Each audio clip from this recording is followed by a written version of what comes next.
السلام عليكم ورحمة الله وبركاته.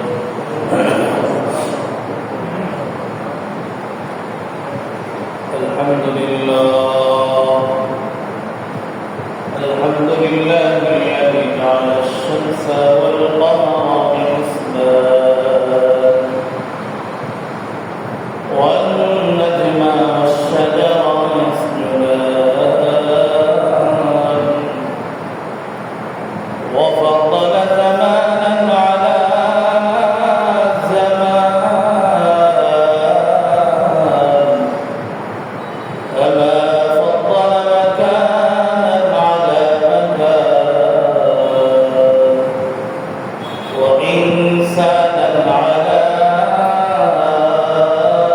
إنسان ونشهد أن لا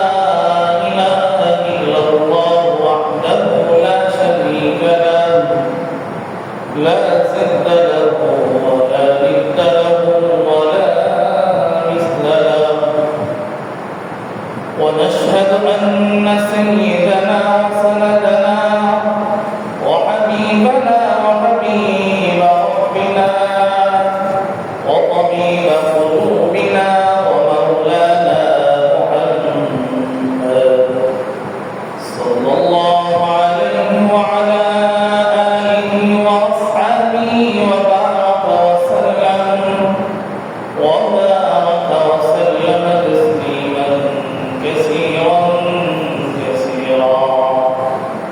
أما بعد فقد قال الله سبحانه وتعالى في كلامه المجيد وفي فرقانه الحميد فأعوذ بالله من الشيطان الرجيم بسم الله الرحمن الرحيم إن الله عنده علم الساعة وينزل الغيث ويعلم ما في الأرحام وما تدري نفس ماذا تكسب غدا وما تدري نفس بأي أرض تموت إن الله عليم خبير وقال رسول الله صلى الله عليه وسلم قال يا محمد أخبرني عن الإسلام أن تشهد أن لا إله إلا الله وأن محمدا رسول الله وتقيم الصلاة وتؤتي الزكاة وتصوم رمضان وتحج البيت إن استطعت إليه سبيلا إلى آخر الحديث أو كما قال رسول الله صلى الله عليه وآله وسلم بارك الله لنا ولكم في القرآن المجيد ونفعنا وإياكم بالآيات والذكر الحكيم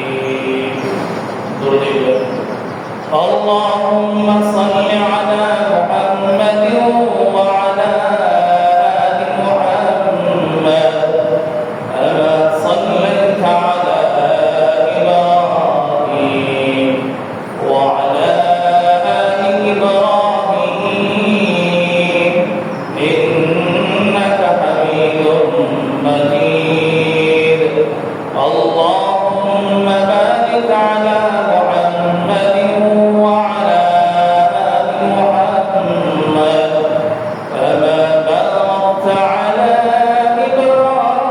إبراهيم وعلى آل إبراهيم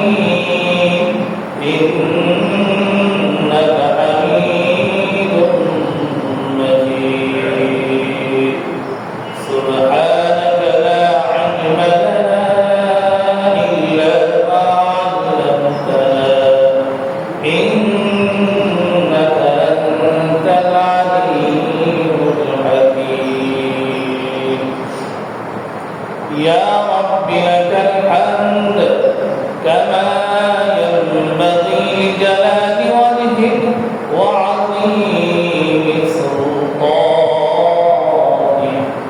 صلى الله عليه وسلم. الحمد لله. معزز محترم کرام সম্মানিত মুসলিম کرام পর্দার সীমা বড়রা আল্লাহ তাআলা শাহ মুহাম্মদ আমার দরবারে লাখ কোটি শুকর সুজুদ যে মহান রব্বুল ইজ্জত ওয়াল জালাল আমাকে আপনাকে সপ্তাহের মধ্যে সুস্থ একদিন জুমার দিন জুমার সালাত আদায় করার লক্ষ্যে আল্লাহ ঘর মসজিদে আসার বসে কিছু কথা বলার শোনার ধৈর্য এবং তৌফিক দান করেছেন। এই জন্য দিল থেকে শুকর আদায় করে সকলে বলে আলহামদুলিল্লাহ। জনাবে মুহাম্মদ রাসূলুল্লাহ সাল্লাল্লাহু আলাইহি ওয়াসাল্লাম সংক্ষিপ্ত পেশ করে আমরা সকলে বলি আল্লাহুম্মা সাল্লি আলা মুহাম্মদ আল্লাহুম্মা বারিক আলা মুহাম্মদ। সম্মানিত হাজিরিন, আমরা আলোচনা শুনব হাদিস শরীফের মধ্যে একটি গুরুত্বপূর্ণ হাদিস থেকেই আমরা আলোচনা শুনব যে হাদিসের নাম হাদিসে জিবরাইল নামে পরিচিত।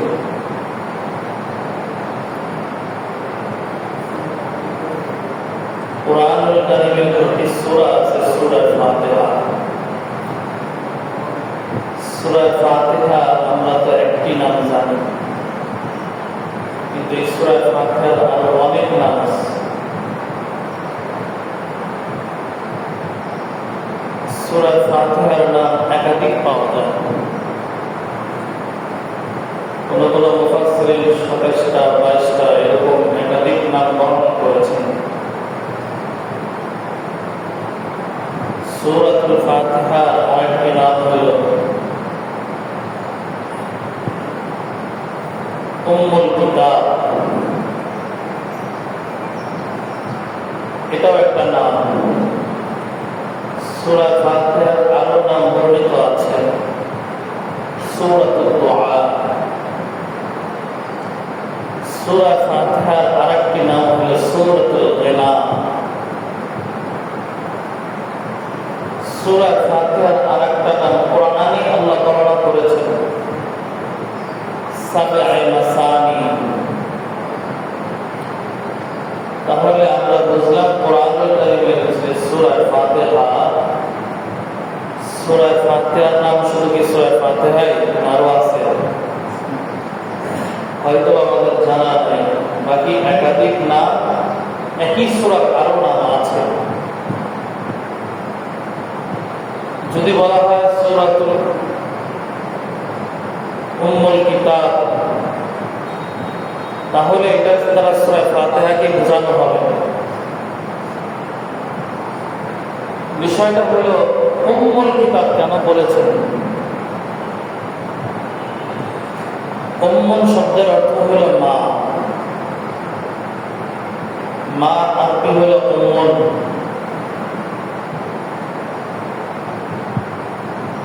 কুরআনুল কারীমে আল্লাহ তাআলা মৌলিকভাবে যে বিষয়গুলো আলোচনা করেছেন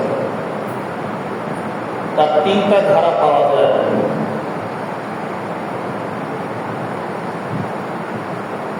দুনিয়ার চলাফেরা, আল্লাহর আদেশ নিষেধ, আখিরাত, এই মৌলিক বিষয়গুলো আল্লাহ তাআলা কুরআনুল কারীমের পুরা 30 পারা আল্লাহ বর্ণনা করেছেন। সূরা ফাতিহা যদি কোনো বান্দা পড়ে,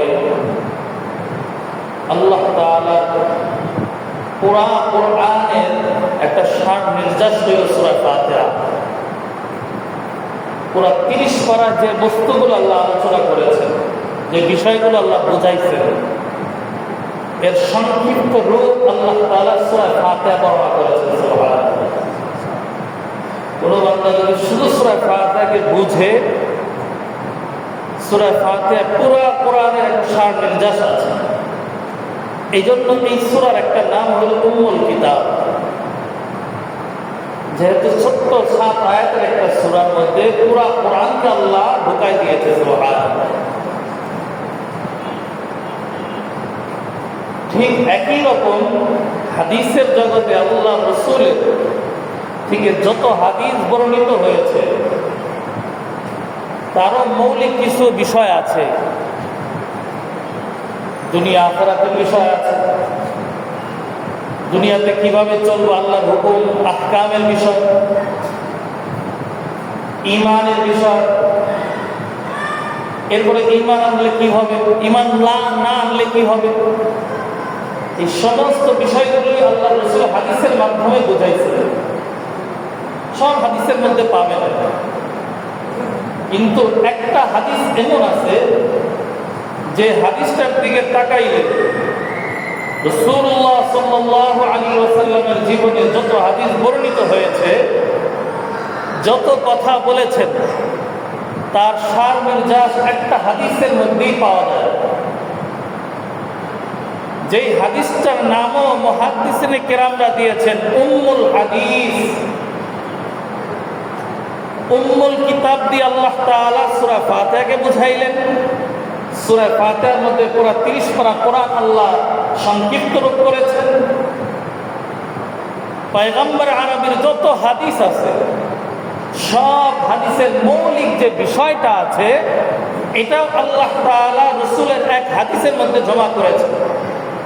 ওই হাদিসের নামও দিয়েছেন উম্মুল হাদিস। মুহাদ্দিসরা কেরামরা বলেন হাদিসের গুরুত্ব।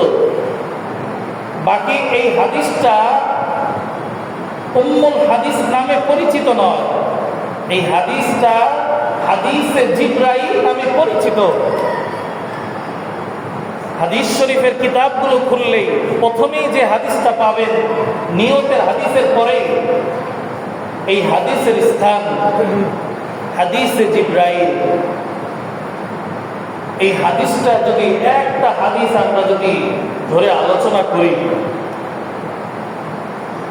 ইসলামের মৌলিক বিষয়গুলো আল্লাহ তাআলা রাসূলের একটা হাদিসের মধ্যে বর্ণনা করেছেন। সুবহানাল্লাহ।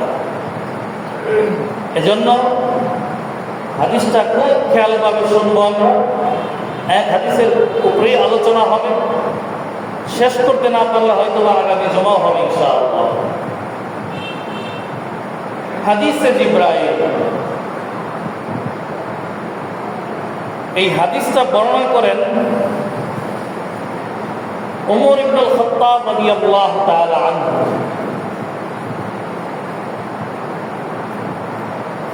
বিষয়টা একটা গল্প আকারে আমরা বোঝার চেষ্টা করব। একবার মসজিদে নববীতে আল্লাহ রাসূল সাল্লাল্লাহু আলাইহি ওয়াসাল্লাম বসা, তার সামনে অনেক সাহাবারা বসা মসজিদে নববীর মধ্যে। বড় বড় সাহাবারা উপস্থিত, ওমর রাদিয়াল্লাহু তাআলা আনহু, আবু বকর, উসমান, আলী সহ বড় বড় সাহাবারা রাসূলের দরবারে উপস্থিত আছে। আল্লাহর পয়গম্বর নসিহত করছেন।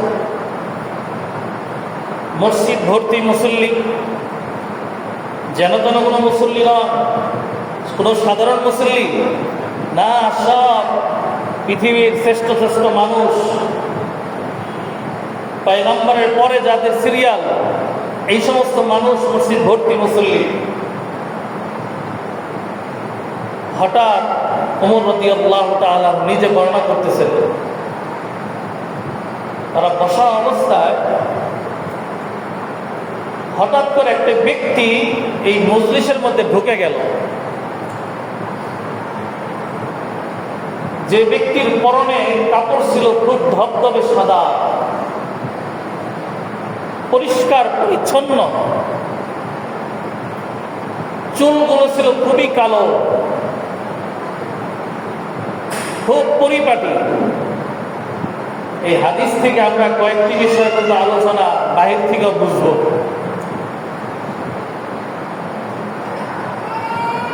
শুরু থেকে খেয়াল করবেন, বসছে কোথায়? মসজিদ নববীতে। আল্লাহ রাসূল সাল্লাল্লাহু আলাইহি ওয়াসাল্লামের সামনে কারা? সাহাবা আজমাইন। হঠাৎ একজন ব্যক্তি আসলেন, যে ব্যক্তিটা কাপড়টা ধবধবে সাদা, চুলগুলো কালো, মানুষের পিছন থেকে সামনে চলে আসলেন। যারা সাহাবারা বসা মুসল্লি যারা ছিলেন, ওই ব্যক্তিটাকে কেউ চিনতে পারে নাই। আবার উনি যে দূরের থেকে সফর করে আসছেন, তার চেহারার দিকে তাকাইলে সেই চিহ্ন পাওয়া যায় না। বলেন তো, কেউ যদি অনেক দূর থেকে সফর করে, কাপড় চোপড় ভালো থাকে না ময়লা হয়ে যায়, চুলগুলো এলোমেলো থাকে, চেহারার মধ্যে একটা মলিনতা আসে, স্থিরতা থাকে, ধবধবে সাদা পরিপাটি কে আসবে? এই মহল্লার থেকে হয়তো বা কেউ নামাজে আসছে, সুন্দর পরিপাটি হয়ে আসবে। এই ব্যক্তিটাকে কেউ চেনে না, মদিনার গলিগলিতে কেউ দেখে নাই। যদি মহল্লার হয়তো কেউ না কেউ তো চিনবে, বলে আমরা কেউ তাকে চিনি না।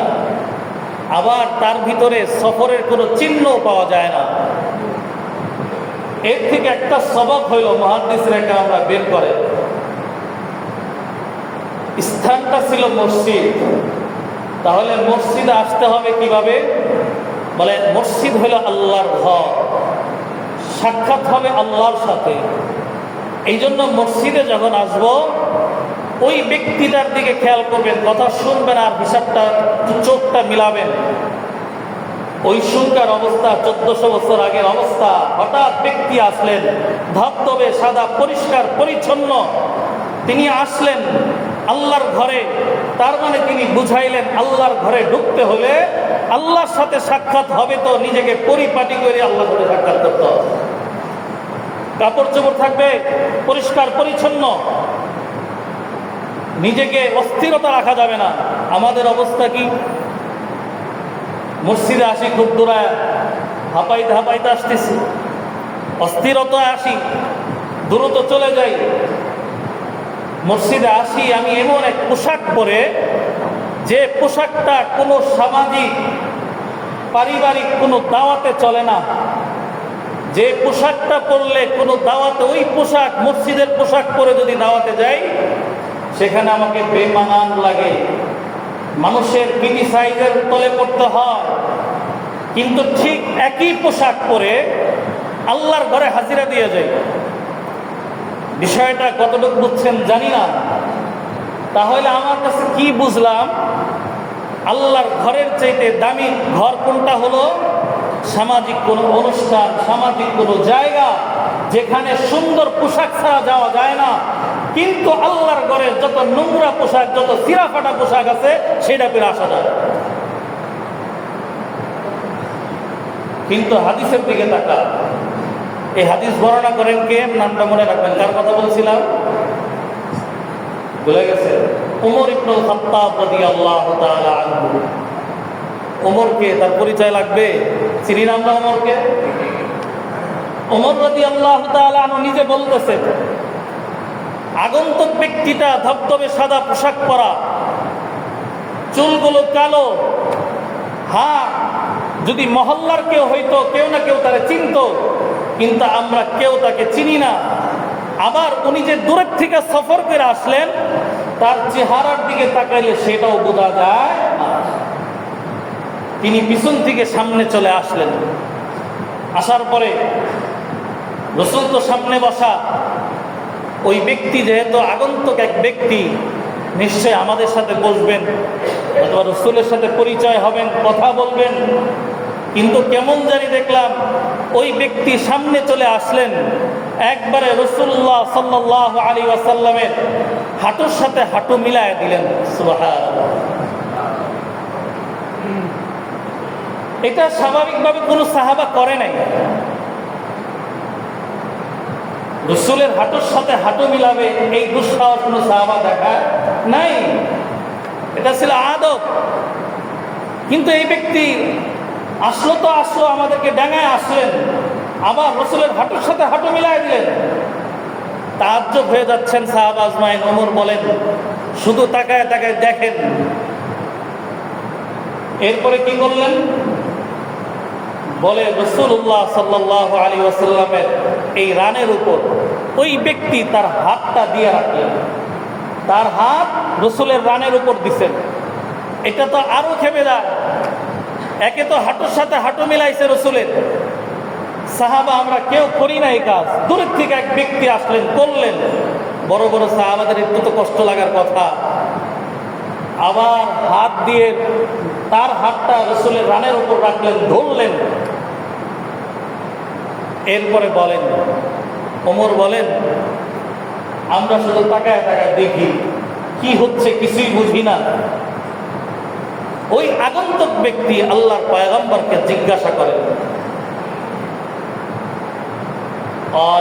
মুহাম্মদ, আসলেন এক হঠাৎ করে এক মানুষ, রসুলের কাছে যারা সাহাবারা থাকেন আদবের সাথে জিজ্ঞাসা করেন, ভয় থাকেন, না জানি কোনো বেদবি হয়ে যায় কিনা। কিন্তু এই ব্যক্তি এসে বলতেছে, ইয়া মুহাম্মদ সাল্লাল্লাহু আলাইহি ওয়াসাল্লাম,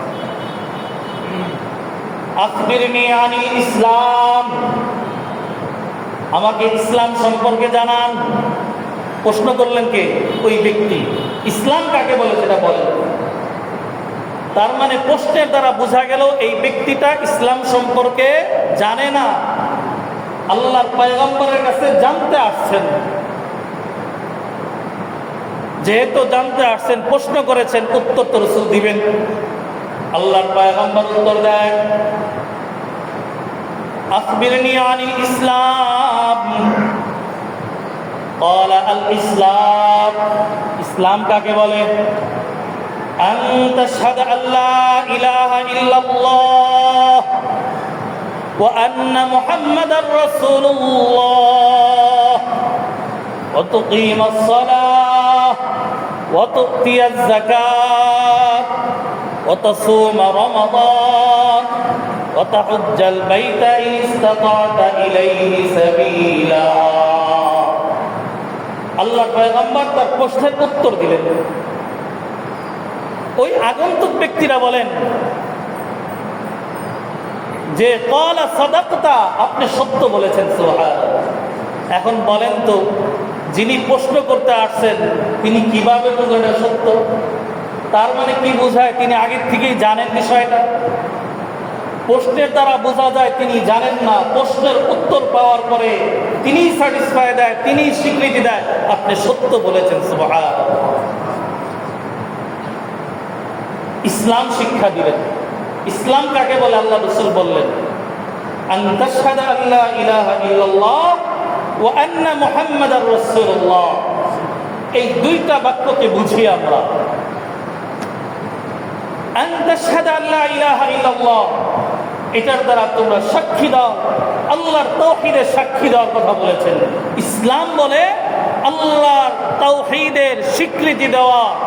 তাওহীদের স্বীকৃতি দেওয়ার নাম হলো ইসলাম। আরেকটা অংশ হইল মুহাম্মাদুর রাসূলুল্লাহ।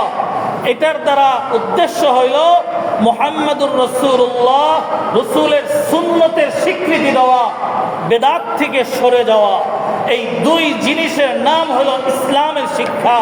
একটা হলো আল্লাহর ইলাহিয়াতের, রুবুবিয়্যাতের, তাওহীদের স্বীকৃতি দেওয়া, আর একটা হলো রাসূলের সুন্নাহর স্বীকৃতি দেওয়া।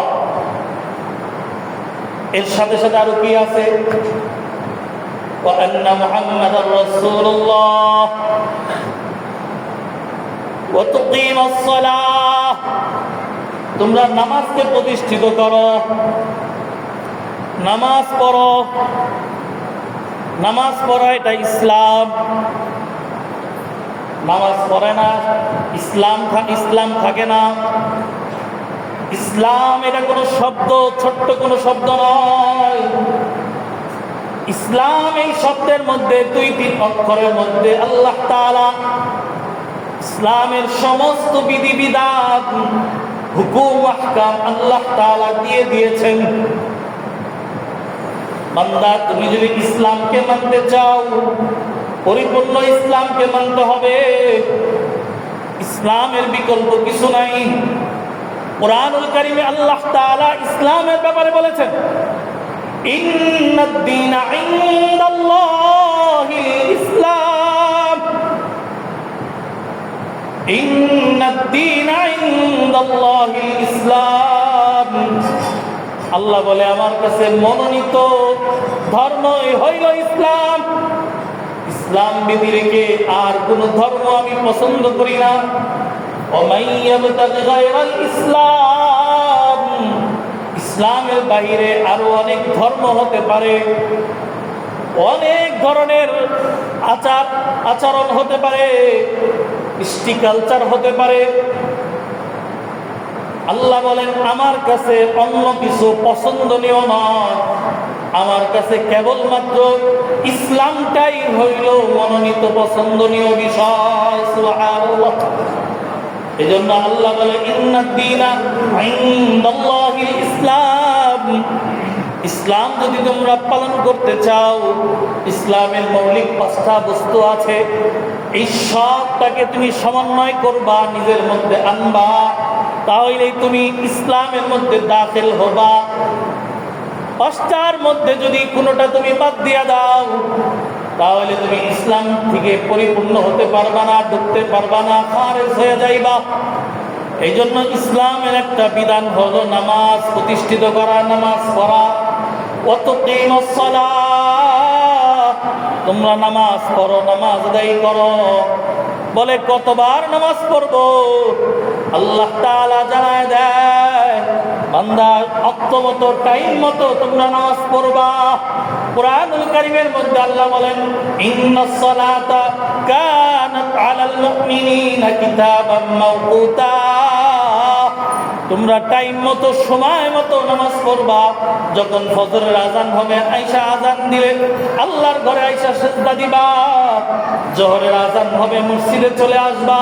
আসর, মাগরিব, এশা আজান হলে চলে আসবা। কোনো নামাজ যাতে বাদ না যায়। ইসলামের মধ্যে দাখিল যদি হইতে চাও, ইসলাম বলে তুমি, ইসলাম বলে ও মুসলমান তুমি পরিপূর্ণ দাখিল হও। ইয়া আইয়ুহাল্লাযীনা আমানু, যে কাফা, ইসলামের মধ্যে পরিপূর্ণ দাখিল হইতে হবে, আংশিক হইলে চলবে না। যা যা আল্লাহ তাআলা বর্ণনা করেছেন, আল্লাহর পয়গম্বর যা দেখাইছেন, পুরোটাই তোমাকে মানতে হবে, এর বাইরে যাওয়ার কোনো সুযোগ নেই। নামাজ একত্র পড়লাম আর একত্র পড়বো না, এটা হতে পারে না, এটা মুসলমানের কালচার হতে পারে না। মুসলমান ফজরের সময় উঠবে আল্লাহর জন্য, মুসলমান সারাদিন কাজ করবে, জোহর হইলে আবার আল্লাহর জন্য হাজিরা দিবে, আবার জোহরের পরে যাবে, আরাম করবে, বিশ্রাম করবে, আসরের রক্ত হবে, মুসলমান আবার আসরের সময় হাজিরা দিবে, হাজিরা দেওয়ার পরে আবার ফ্রি হবে, ঘোরাঘুরি করবে, কাজ করবে, মাগরিবের রক্ত হবে, আবার মুসলমান আল্লাহর ঘরে হাজিরা দিবে। এইভাবে ইশার পরে ঘুমাবে। হ্যাঁ, আফসোস, আমরা শুধু মনে করি জুমার নামাজটা আল্লাহর বিধান, জুমার পরে আসরের নামাজ আল্লাহর না। এই জন্য জুমার পরে আসরের মসজিদে হাজির হই না, ফজরের সময় হাজির হই না, ঘুমের মধ্যে কাটাই। রাত্রে 1টা 2টা বন্ধু জেগে থেকে ভাই ঘুমাইতে যায় ফজরের আগে, ফজরের তাহাজ্জুদ মিস, ফজরের নামাজ মিস। আফসোস লাগে, আফসোস লাগে। আমরা তো এই যে সময় দেখলাম, বিগত সময়গুলো মানুষ সারা পর্যন্ত জাগতে পারছে, কিন্তু ফজরের সময় মসজিদগুলো খালি গেছে। মানুষ বিধর্মীদের কালচারের জন্য পাগল হয়, ওদিকে আসক্ত হয়। মানুষ দাঁড়া দাঁড়া রাত্রি জাগরণ করে, বৃষ্টিতে ভিজে সারা রাত পরে কষ্ট করে বিধর্মীদের খেলা দেখার জন্য সময় কাটায়। হায় আফসোস, ওই মুসলমানের ঘরের সন্তান, তিনি ফজরের সময় আল্লাহর ঘরে হাজিরা হয় না। রাত্রে কোনো সময় আল্লাহর জন্য, দিনের জন্য সামান্য কষ্ট তিনি স্বীকার করে না, দিন শিখার ইচ্ছাও তিনি করে না, কিন্তু বিধর্মীদের খেলা উপভোগ করার জন্য হায় বৈরী আবহাওয়ার মধ্যে, বৃষ্টির মধ্যে ভিজে ভিজে এই গভীর রাত্রে রাস্তার মধ্যে বসে বসে খেলা দেখে সময় কাটাইলো। আমি যদি বলি ভাই তুমি বলবা এটার সাথে ইসলাম কেন টানো? হ্যাঁ, আমি তো বলি ইসলাম না টানলে আনন্দ করেছো, কিন্তু আনন্দের পরে তো আল্লাহর হুকুম ছিল, আগেও আল্লাহর হুকুম, পরেও আল্লাহর হুকুম। আমি তোমাকে তো কখনো দেখলাম না বৃষ্টিতে ভিজে মসজিদে চলে আসতে। বৃষ্টির অজুহাতে ঘরে বসে যাই, বিভিন্ন জায়গায় থাকি, মসজিদে আসি না, কিন্তু বৃষ্টির মধ্যে ভিজে ভিজে তো খেলা দেখতে পারলাম। তাহলে আমি তোমাকে কি বলবো, তুমি আল্লাহর এই দ্বীনে ইসলামকে বেশি মহব্বত করো না বিধর্মীদের খেলা উপভোগকেই বেশি মহব্বত করো? এই জন্যই তো আল্লাহর পয়গম্বর বলেছেন, আল মারউ মা মান আহাব্বা, যার সাথে যার মহব্বত হবে তার সাথে তার কিয়ামত হবে। এই জন্য আল্লাহর পয়গম্বর বলেন, ইসলামের মৌলিক বিষয়গুলো শিখাইলেন। ওয়াতুকিমাস সালাহ, নামাজ আদায় করবা, ওয়াতুতিয়াজ যাকাত, ওয়াতাসুমা রমাদান, তাহাজ্জাল বাইতা ইসতাতা ইলাইহি সাবিলা, রোজা রাখবা, হজ করবা। তাহলে কি বলছিল বলেন তো? আগন্তুক ব্যক্তি প্রশ্ন করছিল, কি মনে আছে? ইসলাম কাকে বলে? ইসলাম এই পাঁচটা জিনিসকে ইসলাম বলে। আগন্তুক ব্যক্তি বলে, সাদাক্তা, আপনি সত্য বলেছেন। মনে আছে কথাগুলো? সেই কথা মনে রাখেন। এরপরে ওই ব্যক্তি আবার প্রশ্ন করে, তাহলে আর একটা উত্তর দেন। ক্বালা আখবিরনি আনিল ঈমান, আপনি আমাকে ঈমান কাকে বলে এটা জানান। তার মানে বোঝা গেল তিনি ঈমান সম্বন্ধে জানে না। পয়গম্বরে আরবিকে প্রশ্ন করেছেন শিখার নিয়তে, জানার জন্য। আল্লাহর পয়গম্বর উত্তর দেয়, ক্বালা আখবিরনি আনিল ঈমান আন তুমিনা বিল্লাহি ওয়া মালাইকাতিহি ওয়া কুতুবিহি ওয়া রুসুলিহি ওয়াল ইয়াউমিল আখির ওয়াল কদরি খায়রিহি। আমরা জানি পরিপূর্ণ ঈমান কাকে বলে। ওই ছোটবেলায় পড়ছেন না ঈমানে মুফাসসাল, আমানতু বিল্লাহ, পড়েন তো একবার, আমানতু বিল্লাহ ওয়া মালাইকাতিহি ওয়া কুতুবিহি ওয়া রুসুলিহি ওয়াল ইয়াউমিল আখির ওয়াল কদরি খায়রিহি ওয়া শাররিহি মিনাল্লাহি তাআলা ওয়াল বাসি বাদাল মাউত। এই উত্তর যখন আল্লাহর পয়গম্বর দিলেন, ঈমান কাকে বলে ঈমানের উত্তর দিলেন। আগন্তুক ব্যক্তি বলেন, ক্বালা সাদাক্তা, আপনি সত্য বলেছেন, সুবহানাল্লাহ। এটার উত্তর দেওয়ার পরেও ব্যক্তি কি বললেন? আপনি সত্য বলেছেন। ওমর রাদিয়াল্লাহু তাআলা আনহু সহ অনেক সাহাবারা তাজ্জুব হয়ে গেল। ফাজাবনা, হাদিসের শব্দ বলতে, হ্যাঁ, যে প্রশ্ন যখন করে মনে করি তিনি কিছুই জানে না। প্রশ্নের উত্তর শোনার পরে তিনি বলে, আপনি সত্য বলেছেন। আল্লাহর পয়গম্বর কি বললেন? আসেন ঈমান কাকে বলে সেটার দিকে যাই। ঈমান বলা হয় আল ঈমান বিল্লাহ, আল্লাহকে স্বীকৃতি দেওয়ার নাম হলো ঈমান। আন তুমিনা বিল্লাহি ওয়া মালাইকাতিহি ওয়া কুতুবিহি ওয়া রুসুলিহি, যে তোমরা ঈমান আনবা আল্লাহর উপর, আল্লাহর ফেরেশতাদের উপর, কিতাবের উপর, নবীদের উপর, তোমার তকদিরের ভালো মন্দের উপর, আখিরাতের উপর। আবার পুনরায় জীবিত হবা, পুনরুত্থান হবে, কিয়ামত হবে, এর উপর তোমার বিশ্বাস রাখতে হবে, ঈমান আনতে হবে। এটাকে বলা হয় ঈমান, পরিপূর্ণ ঈমান, ঈমানে মুফাসসাল, বিস্তারিত ঈমান। এই ঈমানগুলো বুঝে বুঝে ঈমানের উপর 100% একিন বিশ্বাস রাখতে হবে। এই ঈমানে মুফাসসালের মধ্যে 7টা বিষয় আছে। এই 7টার মধ্যে প্রত্যেকটা বিষয়ের উপর 100-র উপরে ঈমান আনতে হবে। কোন একটা বিষয়ের উপর যদি সামান্য কিঞ্চিত পরিমাণ আমার বিশ্বাস না থাকে, আমি ঈমানদার হতে পারবো না, ঈমানওয়ালা হতে পারবো না। তার মানে কি বুঝলাম? এই সব বিষয়ের উপর অগাধ বিশ্বাস লাগবে, পরিপূর্ণ ঈমান লাগবে, বিশ্বাস স্থাপন করতে হবে। বিশ্বাস স্থাপন কিভাবে করব? শুধু মুখে মুখে বলে না, শুধু মুখে বিশ্বাস করলে ঈমান হবে না, বিশ্বাস স্থাপন হবে না। ঈমান হওয়ার জন্য, ঈমানদার হওয়ার জন্য, বিশ্বাসটা পরিপূর্ণ করার জন্য 3টা ধাপ লাগবে। 3 পদ্ধতিতে ঈমান পরিপূর্ণ হবে। বলেন কয় পদ্ধতিতে? 3 পদ্ধতিতে ঈমান পরিপূর্ণ হবে। এই 3টা শিখবেন আর নিজের সাথে মিলাবেন যে 3টাই কি আমার মধ্যে আছে নাকি নাই। ঈমান পরিপূর্ণ না ঈমানে ঘাটতি আছে, জানা দরকার আছে কিনা? ঈমান না থাকলে জান্নাত নাই, ঈমান থাকলে সব কিছু হবে। আবার ঈমানটাও লাগবে পিওর ঈমান। যার ঈমানের তেজ যত বেশি হবে তার জান্নাতটাও তত বেশি সুন্দর হবে। সুবহানাল্লাহ। যার ঈমানের অবস্থা হবে 100%, তার জান্নাতের অবস্থা হবে 100%। যার ঈমানের অবস্থা হবে 50%, তার জান্নাতের অবস্থা হবে 50%। এই জন্য বুঝতে হবে আমার জান্নাতটা কতটুক পার্সেন্ট লাগবে, 100% না 60%। ঈমান যার যে অবস্থায় হবে জান্নাতের হিসাবটাও ওই রকম হবে। এই জন্য 3টা পদ্ধতির মাধ্যমে, 3টা বিষয়ের মাধ্যমে ঈমানকে পরিপূর্ণ করব আমরা মিলাই। 1 নাম্বার বলা হয় ইকরার বিল লিসান। তুমি জবানে স্বীকৃতি দিবা আমি ঈমানদার, আমি কালেমা পড়েছি, মুসলমান হয়েছি, লা ইলাহা ইল্লাল্লাহু মুহাম্মাদুর রাসূলুল্লাহ। এটা আমি কালেমা পড়েছি। কোথা কি দিয়া? মুখ দিয়া, মুখের মাধ্যমে স্বীকার করলাম। শুধু মুখ দিয়া স্বীকার করেছি এইটুক নিয়ে বসে থাকলেই হবে না। এই মুখের বলাটা অন্তরের বিশ্বাসে পরিণত করতে হবে।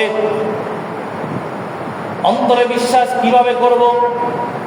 যা হয়, যা দেখি বা না দেখি, সব কিছু কার পক্ষ থেকে হয়? হ্যাঁ, আমাকে কে খাওয়ায়? চাকরি, ব্যবসা? বলে না।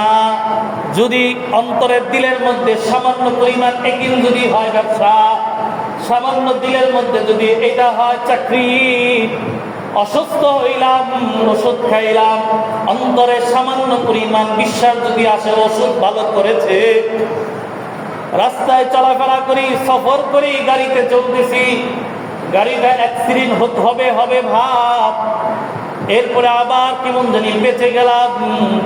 যদি বলি ড্রাইভারের দক্ষতার কারণে বেঁচে গেছি, এটা যদি দিলের মধ্যে সামান্য পরিমাণ আসে, বলেন মুখের বলার সাথে দিলের বিশ্বাস জমছে? বলে না।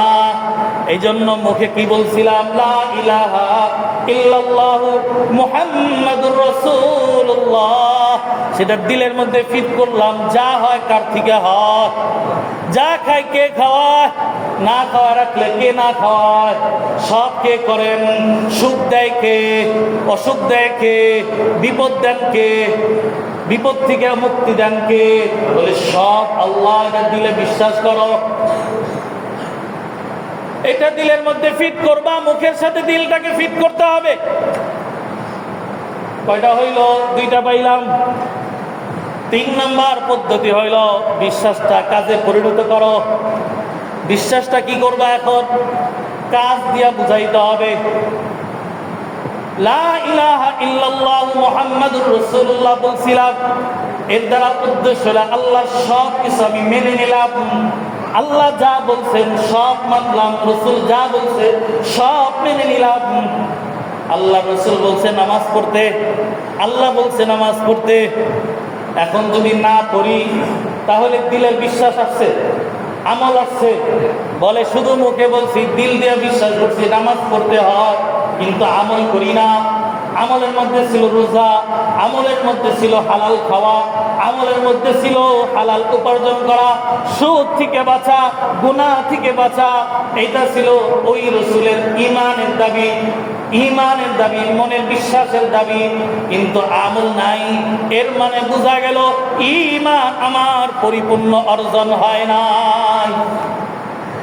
ঈমান যেহেতু পরিপূর্ণ অর্জন হয় নাই, আল্লাহর কাছে বললেও কোনো দোয়া কবুল হয় না। যেহেতু ঈমানের অবস্থা দিয়েই দোয়া কবুল হয়।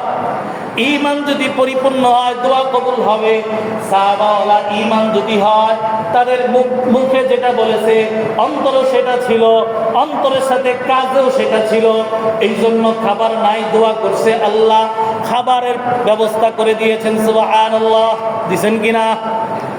না এরকম জানি না আমরা। হিসাব করে দেখেন তো, তার চাইতে আমরা অনেক ধনী। তাদের কোনো চাকরি ব্যবসা কিছুই ছিল না, সেখান থেকে আমরা কত কাজ করি।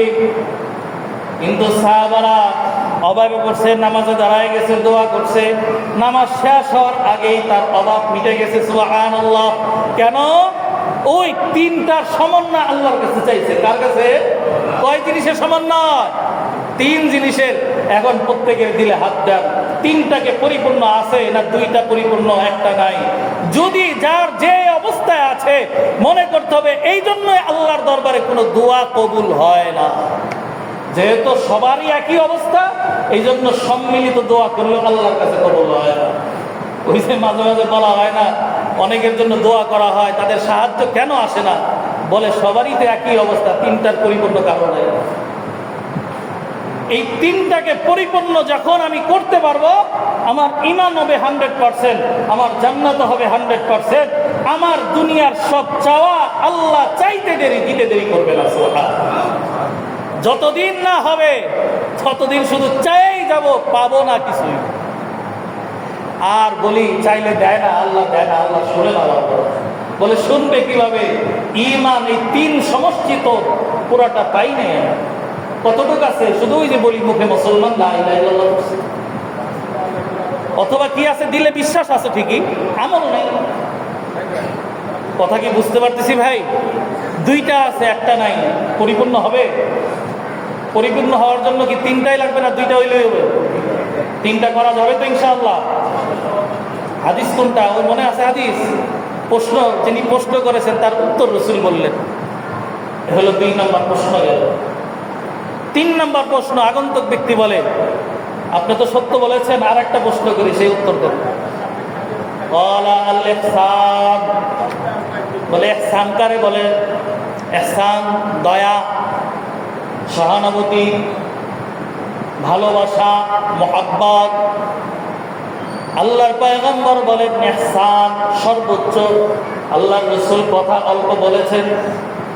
আল্লাহর রাসূলকে বলা হয় জামিউল কালিম, কথা বলবে অল্প, কিন্তু এর মধ্যে হাজারো কথা ঢুকায় থাকবে। সুবহানাল্লাহ। আল্লাহর পয়গম্বর ছোট্ট এক কথা দিয়ে উত্তর দিলেন, আনতা আবুদাল্লাহ কাআন্নাকা তারাহু ফাইন লাম তাকুন তারাহু ফাইন্নাহু ইয়ারাক। ওই আগন্তুক ব্যক্তি বলে, আপনি সত্য বলেছেন। আল্লাহর রাসূল ইহসান বুঝাইলেন কি দিয়া জানো? ও আমার প্রিয় মুসলিম, আল্লাহর রাসূল হাদিস দিয়া বুঝায়, আনতা আবুদাল্লাহ কাআন্নাকা তারাহু।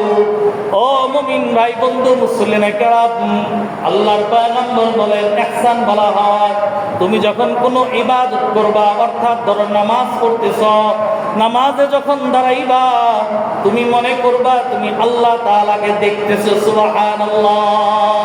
আনতা আবুদাল্লাহ কাআন্নাকা তারা।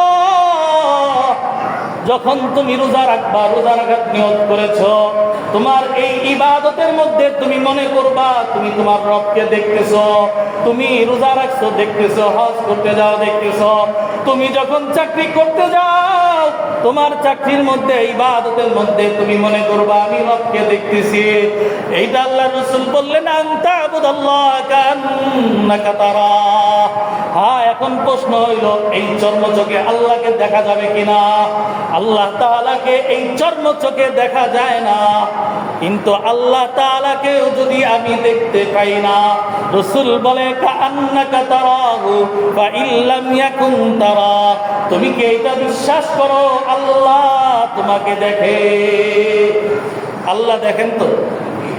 হ্যাঁ, আমি আল্লাহকে দেখি না হয়তো বা এই চর্মচোখে, কিন্তু আমাকে দেখেন কে? বলে তুমি কোথায় পালাবা? ঘরের মধ্যে গুনাহ করো, আল্লাহ দেখেন কিনা? পানির নিচে গুনাহ করবা, আল্লাহ দেখেন কিনা? তুমি কোথায় পালাবা? পালানোর জায়গা নাই কোরআনে। এই জন্য আল্লাহ বলে ফাফিরু ইলাল্লাহ, তোমরা ভাগবা তো কোথায় ভাগবা? ভাগার জায়গা আল্লাহর চোখ থেকে ভাগার জায়গা কোথাও নাই। আল্লাহ ধরবেন। এই জন্য প্রত্যেকের অবস্থা আমি আমার অবস্থা জানি। এই জন্য আল্লাহ রাসূল বলেন আনতা আবুদাল্লাহ কাআন্নাকা তারা ফাইন লাম ইয়াকুন তারাহু। ইহসান বলা হয় তুমি যখন কোনো আমল করবা, ইবাদত করবা, তুমি মনে করবা তুমি রবকে দেখতেছো। হ্যাঁ, যদি এটা সম্ভব না হয় তাহলে এটা তুমি ভাববা যে আল্লাহ তোমাকে দেখতেছে। সুবহানাল্লাহ, এর নাম বলে ইহসান। এখন তুমি ওইভাবে ইবাদত করো, ওই কাজ করো, তুমি মানুষের সাথে সৎ ব্যবহার করবা, ভালো আচরণ করবা। কেন? আল্লাহ তোমাকে দেখতেছে। তুমি মানুষকে কষ্ট দিবা, আল্লাহ তো দেখতেছে আমি কি করলাম। এই জন্য আল্লাহ রাসূল বলেন ইহসান এই জিনিসকে বলে। আগন্তুক ব্যক্তি এরপর আবার প্রশ্ন করে, আমাকে খবর দেন মানিস সাআ, ক্বালা আখবিরনি আনিস সাআ। ও আমাকে খবর দেন কিয়ামত কবে সংঘটিত হবে। এর আগের প্রশ্ন কি কি বলেন তো? একটা ছিল ঈমানের প্রশ্ন, একটা ছিল ইসলামের প্রশ্ন, একটা ছিল ইহসানের প্রশ্ন। 3 নাম্বার প্রশ্ন শেষ। 4th নাম্বার প্রশ্ন করলেন কিয়ামত সম্বন্ধে। এই প্রশ্ন যখন করেন আল্লাহর পয়গম্বর উত্তর দেয় মাল মাসউলু আনহা বিআলামা মানিস সাইল। এর অর্থ হলো যিনি প্রশ্ন করেছেন, যার কাছে করেছেন তার চাইতে বেশি জানে না।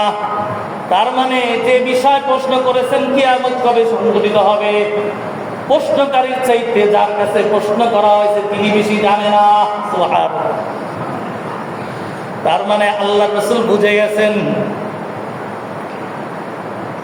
ব্যক্তি বলেন যেহেতু কিয়ামত কবে হবে এটা বলতে পারেন না, কিয়ামত কবে হবে রাসূল জানেন? হ্যাঁ, বলে এই ব্যাপার কে জানেন? শুধু আল্লাহ। বলে কিয়ামত কবে হবে এই ব্যাপারে তো জানেন না, বাকি কোনো আলামত আছে কিনা বলেন? কিয়ামত সংঘটিত হওয়ার কোনো আলামত আছে কিনা? এই আলামত বলতে গেলে অনেক সময় লাগবে। আল্লাহ চায় তো পরে আরেকদিন বলবো, মনে রাখবেন। আলামত বলার পরে ওই ব্যক্তিটা হঠাৎ চলে গেল। আমি হাদিসটা গুছায় ফিনিশিং দিচ্ছি, বাকিটা পরে বলবো ইনশাআল্লাহ। আল্লাহর পয়গম্বর বলেন ওমরকে বলে যাও যাও ওই ব্যক্তিকে ধরে নিয়ে আসো বা ডাক দিয়ে নিয়ে আসো।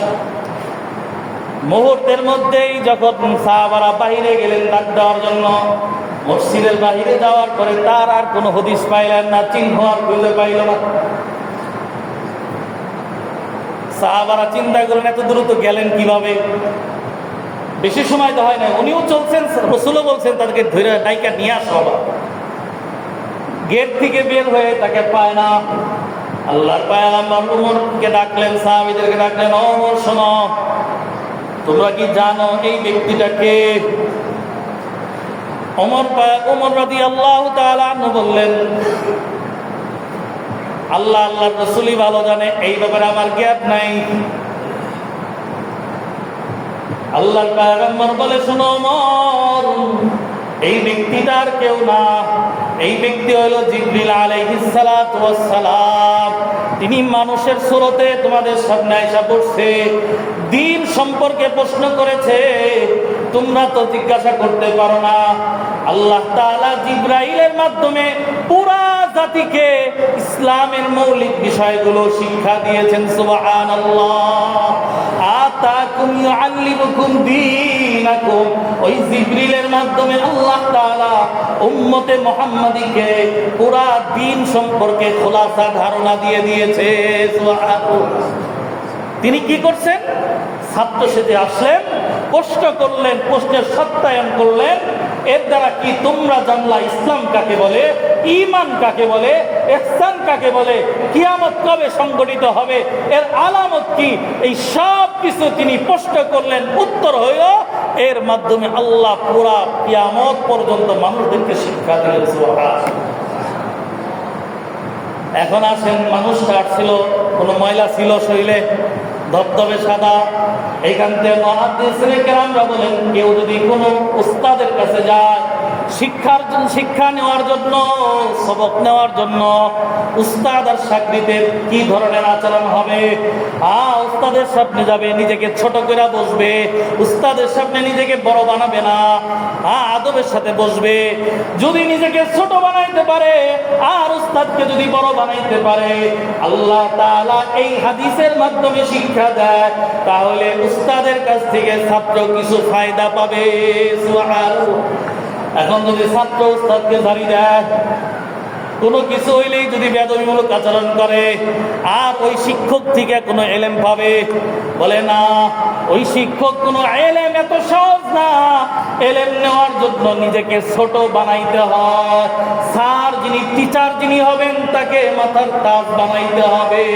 যতক্ষণ না আমি তাকে সম্মান দিতে না পারবো, আমি ছাত্র যত মেধাবী হই না কেন, আদর্শ ছাত্র আমি হতে পারবো না।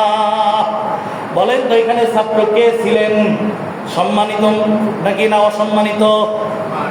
ফেরেশতাদের সর্দার জিবরিল। সুবহানাল্লাহ। উস্তাদ কে? উস্তাদ কে? আল্লাহর পয়গম্বর। এখান থেকে আল্লাহ তাআলা শিক্ষা দিলেন, আদব শিক্ষা দিলেন। শিক্ষা নেওয়ার জন্য অনেক দূরে বসলে হয় না, উস্তাদের কাছাকাছি বসতে হয়, সিনা থেকে সিনা নিতে হয়। এলেম নেওয়ার জন্য উস্তাদের কাছাকাছি হতে হবে।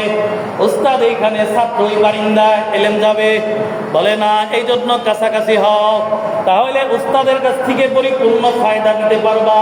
সাহাবীদেরকে শিক্ষা দিল, সাহাবারা তোমরা ভয়ে হয়তোবা উস্তাদের কাছে যাইতে পারো না, আমি ছাত্র হইয়া শিক্ষা দিলাম, যতক্ষণ না রাসূল উস্তাদের কাছে না যাইবা ততক্ষণ এলেম হাসিল করতে পারবা না। গোটা জাতিকে আল্লাহ তাআলা পয়গম্বরে আরবির মাধ্যমে শিক্ষা দিলেন, জিবরিলকে ছাত্র বানায়া শিক্ষা দিলেন। ওই জিবরিল যেভাবে উস্তাদের কাছে লেগে পড়ছে, তুমিও ওইভাবে আসো। আর শিক্ষার জন্য নিজেকে পরিপাটি করতে হবে। এলেমকে বলা হয় নূর, আর এলেম বলা হয় আলো। এই এলেম আলো, নূরটা যেন কোনো মানুষের কাছে যায় না। এই আলো যিনি নিতে পারেন, যার দিলটা স্বচ্ছ আছে, আল্লাহ তার দিলেই ঢেলে দেয়। সুবহানাল্লাহ।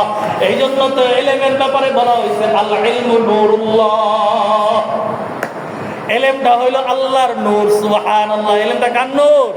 আল্লাহর নূর। এলেম আল্লাহর নূর। এই নূর নেওয়ার জন্য নিজেকে তৈরি করতে হবে। শরীরের অবস্থা এত নোংরা হয়ে যদি টিচারের কাছে, উস্তাদের কাছে যায়, বলে এলেম তোমার জন্য না, এলেম তোমার জন্য না। তাহলে এই হাদিস থেকে কিছু শিক্ষা আমরা পাইলাম।